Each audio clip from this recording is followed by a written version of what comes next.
In our pursuit of the Green Revolution, it is crucial to note that Africa possesses the largest agricultural potential, and yet we operate far below our agricultural full capacity.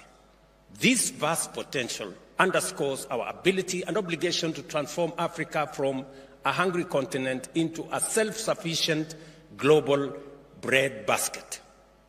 Additionally, fluctuating fertilizer prices and supply chain disruptions exacerbated by conflict is producing in especially the producing regions, Russia, Ukraine, and the whole of that space, demand deep reflection on how we secure adequate, affordable, and sustainable fertilizer and supply across Africa.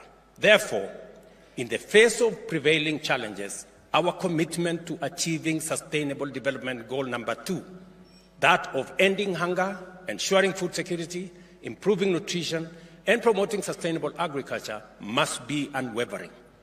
This commitment resonates boldly in our Agenda 2063, where we pursue an agricultural revolution through modern, sustainable agricultural practices.